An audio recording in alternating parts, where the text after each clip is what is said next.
Dallas County Jail, officially known as the Lew Sterrett Justice Center, is one of the largest and busiest pretrial detention facilities in the state of Texas. Located in the heart of downtown Dallas, it houses thousands of inmates, many awaiting trial, others serving short sentences. But beyond the concrete walls and barred doors lies a brutal, chaotic underworld, one plagued by violence, fear, and instability.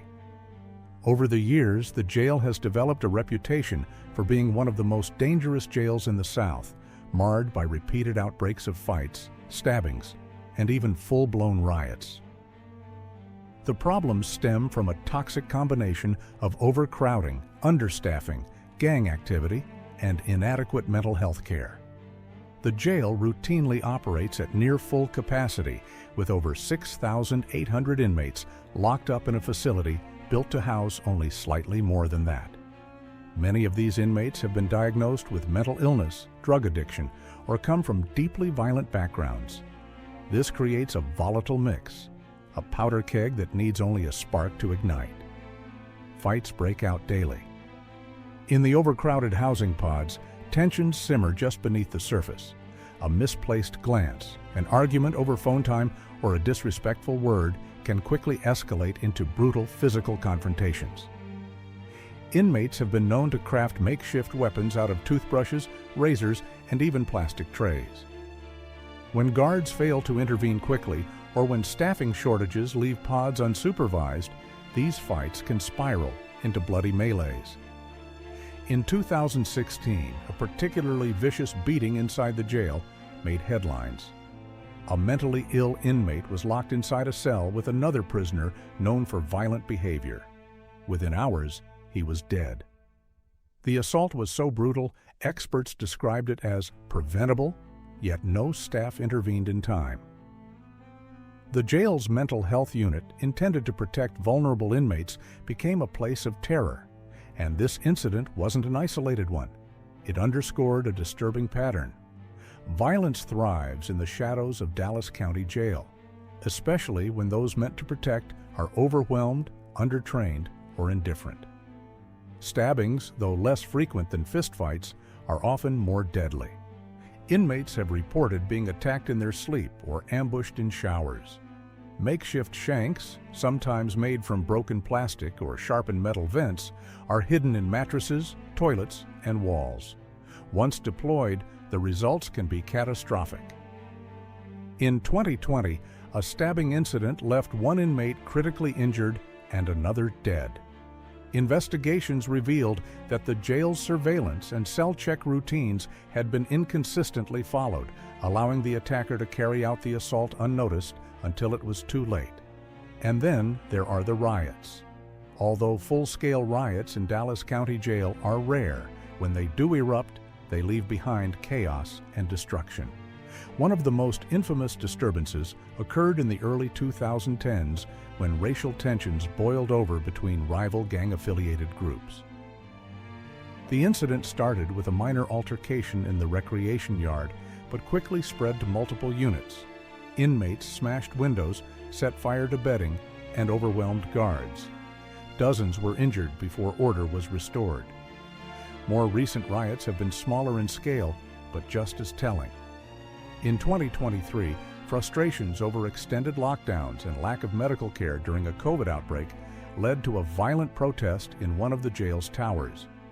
Inmates refused to return to their cells, started fires, and even barricaded entrances. It took hours for tactical units to regain control, and several inmates were hospitalized. For many observers, it was a chilling reminder of how fragile peace inside the jail really is. Gang influence adds fuel to the fire. Dallas County Jail is a battleground for various street and prison gangs: Crips, Bloods, Tango Blast, Aryan Brotherhood of Texas, and Latin Kings, to name a few. These groups control drug flow, extort weaker inmates, and enforce their own brutal rules. Inter-gang rivalries often spark fights and targeted assaults. Officers must constantly shift inmates around to prevent gang clashes, but mistakes and miscalculations are inevitable. To make matters worse, correctional officers themselves often become targets. In a system plagued by burnout, low pay, and high turnover, many jailers struggle to maintain order. Inmates have attacked guards with trays, hot water, or fists. Others have staged coordinated distractions to smuggle contraband or settle scores. It's a daily battle for control. Despite these conditions, Dallas County officials have been slow to implement meaningful reforms. While the jail has passed recent inspections, critics argue that passing grades on paper don't reflect the grim reality inside the cells. Videos leaked to the public show inmates fighting, bleeding, and lying unconscious while others cheer. It's a stark image of a system teetering on the edge. In the end, Dallas County Jail remains a place where violence is not an exception, but a constant. Behind the fortified walls, men and women live in a dangerous limbo, where justice moves slowly, but violence moves fast. Until deeper reforms are made, addressing mental health, staff shortages, and overcrowding, the fights, stabbings, and riots are likely to continue. And for those locked inside, survival becomes a daily, brutal fight. Inside the Dallas County Jail, gangs operate like miniature governments. They control territory, extort weaker inmates, run contraband, and influence everything from phone usage to who gets a bunk in which pod. These aren't just loosely affiliated street crews. Many are highly structured, violent, and deeply entrenched in the prison system. And for the inmates who are not gang-affiliated, the choice is often survival or submission. The dominant players inside the facility are some of the most feared gangs in Texas, and each one brings its own ideology, alliances, and rivalries. Leading the pack is Tango Blast, one of the fastest-growing gangs in the Texas prison system. The Dallas clique, known as D-Town Tango, is large, loosely organized, and fiercely loyal to its city. Unlike traditional prison gangs, Tango Blast has no strict hierarchy. This flexibility allows it to recruit rapidly, drawing in younger inmates who want protection without the rigid discipline of older prison groups. In the Dallas County Jail, their numbers give them power, and that power often means control over day-to-day inmate life. But Tango Blast isn't alone. The Texas Syndicate, one of the oldest Hispanic prison gangs in the state, also operates inside the jail. Unlike the Tangos, the Syndicate is more hierarchical, with defined ranks and rules. It controls drug distribution inside the facility and frequently recruits from the Hispanic population. Their members are disciplined and often veterans of the Texas prison system. The Syndicate has clashed with Tango Blast over territory and control, creating tensions that sometimes explode into violence. Another major force is Mexicanemi, also known as the Texas Mexican Mafia. Not to be confused with the California-based Mexican Mafia, Mexicanemi is a powerful and brutal gang that commands deep respect and fear. Its members are known to enforce strict codes of conduct and discipline, both inside and outside the jail. Allegiance to the group often lasts for life.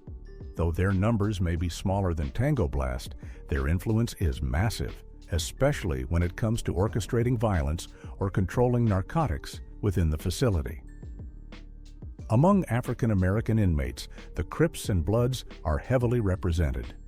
These gangs, born in the streets of Los Angeles, have long since spread across the country, including into Texas. Inside Dallas County Jail, different sets like the Rollins 60s, 8-Tray Gangster Crips, and Hoover Criminals can be found, along with various blood factions. Turf disputes from the streets of Dallas often spill into the jail, turning minor disagreements into violent confrontations. Fistfights, stabbings, and lockdowns are not uncommon when tensions flare. But even within the same race, divisions are present. Some black inmates align with politically motivated groups like the Mandingo Warriors or even remnants of the Black Guerrilla family, though these factions are less organized today than in previous decades. Still, their presence is enough to cause concern among jail staff, particularly during periods of unrest. White inmates are typically drawn toward groups like the Aryan Brotherhood of Texas, a white supremacist gang with a long history of violence and racial segregation. The ABT demands strict loyalty and often extorts protection fees from unaffiliated white inmates. They rarely involve themselves in petty disputes, preferring to target rivals or manage criminal enterprises with strategic precision. Inmates who refuse to join gangs are often left vulnerable. They may be targeted for extortion, forced to pay rent for their bunks, or pressured into smuggling drugs and phones. Some end up becoming prospects, doing favors for gang members in hopes of gaining protection. Correctional officers are in a constant struggle to control this underground society. Pod rotations, inmate transfers, and gang separation tactics are implemented daily to prevent violent outbreaks. But even with modern surveillance and classification systems, fights and stabbings occur frequently. Some guards report being threatened or bribed by gang members, adding yet another layer of complexity to the battle. Dallas County Jail isn't just a place to await trial. It's a power structure, a battleground, and a training ground for gang members across Texas. Here, alliances are forged, enemies are made, and reputations are built not with words, but with blood.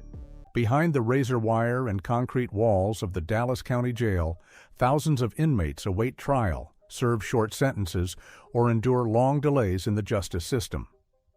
But for many of them, the true punishment begins not with a judge's sentence, but with the system's failure to provide even basic medical and mental health care.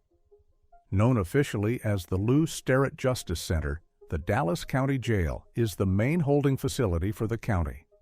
It ranks among the largest jails in Texas, processing over 60,000 inmates annually. And while it may be equipped with medical units, mental health pods, and designated observation cells, the reality inside tells a much darker story, one of neglect, inadequate treatment, and, in some cases, tragic death. For years, civil rights groups and legal watchdogs have raised the alarm about the appalling state of health care within the jail. Inmates suffering from diabetes, seizures, psychiatric conditions, or even routine injuries frequently go untreated for hours, even days. Delays in seeing a doctor or even a nurse are routine. Prescriptions are missed, charts are misfiled, and some inmates claim they've been ignored altogether when requesting help. The consequences are deadly. In one shocking case, a diabetic inmate was booked into the jail and documented as needing insulin multiple times a day. Despite repeated pleas and documented medical history, he received just one dose in 5 days. By the time his condition was taken seriously, it was too late. He had slipped into a diabetic coma and died in his cell. The lawsuit that followed claimed medical staff failed to follow even the most basic protocols. Mental health care inside the jail is no better. In fact, over half the inmate population at any given time has a documented mental illness or psychiatric history. Many of them are not criminals, but individuals in crisis, locked up because there was nowhere else to take them. Once inside, their conditions often deteriorate. Dallas County Jail has a designated mental health unit, but it is critically understaffed. Psychiatrists are overwhelmed, counselors are few, and the number of beds falls drastically short of the need. Inmates with schizophrenia, bipolar disorder, or suicidal ideation are frequently placed in isolation cells for observation, ironically worsening the very symptoms they need help with. In one tragic incident, a young man experiencing a psychotic episode was placed into a shared cell in the jail's mental health wing. His cellmate, also mentally ill, attacked him in the night, beating him to death with his bare hands. Reports later showed that both men had been flagged as high risk and should have been in separate, monitored units. But the jail didn't have enough space or staff to follow those recommendations. And these stories are not rare. According to legal advocacy groups, Dallas County Jail generates more medical complaints than all other regional jails combined. From untreated infections to missed medications, the healthcare system inside the facility has long been described as broken. In some cases, inmates have developed life-threatening complications, like sepsis or cardiac arrest, simply because their early symptoms were ignored. The problem isn't always malicious, it's systemic. Overworked staff, outdated systems, and limited funding contribute to the crisis. Nurses often juggle dozens of patient requests at once, while medical records are poorly maintained. Inmates are told to fill out medical request forms that can sit unprocessed for days. Meanwhile, some are punished for faking symptoms in an effort to get help. The crisis reached new levels during the COVID-19 pandemic. Inmates were locked down for weeks at a time with little to no access to medical staff. Infected prisoners were often not isolated in time, leading to widespread outbreaks. Protective equipment was scarce, and once again, it was the medically vulnerable, those with diabetes, asthma, or heart disease, who paid the highest price. In response to mounting lawsuits and negative press, Dallas County has made some efforts at reform. Inspections in 2024 and 2025 were passed after hiring additional staff and improving documentation. But critics argue that these are cosmetic fixes. The deeper problems, overcrowding, understaffing, and lack of accountability, remain firmly in place. For many inmates, especially those awaiting trial and presumed innocent under the law, the jail becomes a place not of rehabilitation or justice, but of suffering. They sit in locked cells, untreated, unheard, and in some cases, unseen, until their conditions become fatal. And so the question remains, in a nation that prides itself on justice and due process, how can we allow our jails to become warehouses for the sick and the broken?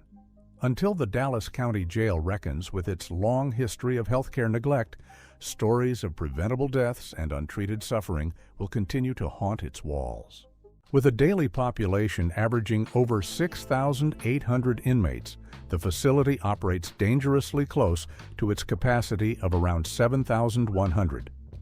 This persistent overcrowding has placed enormous strain on both staff and resources, creating a volatile environment where safety, justice, and basic human dignity are often compromised.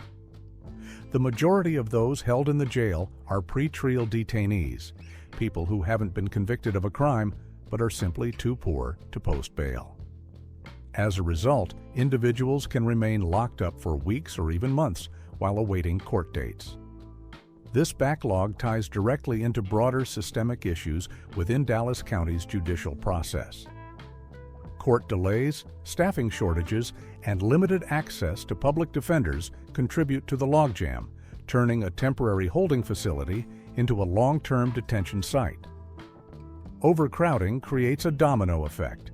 Housing pods become packed, and supervision becomes difficult. Inmates spend more time locked in their cells, tensions rise, and fights break out more frequently. Mental health units are overwhelmed, medical requests are delayed, and sanitation suffers. Essential services like laundry, recreation, and visitation are reduced or suspended. In this environment, even minor conflicts can escalate into violence due to stress and lack of oversight. The strain extends to jail staff as well.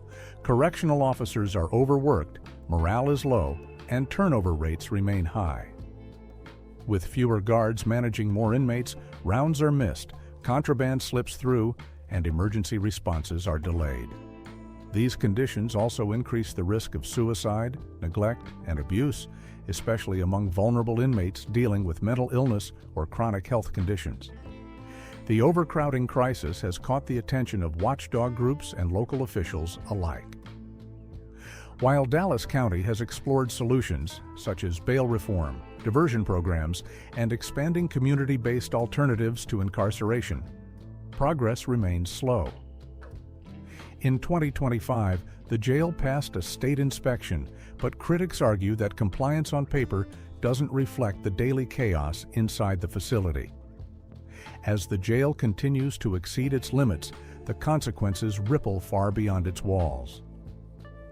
The strain on Dallas County Jail is not just a logistical issue, it is a humanitarian one.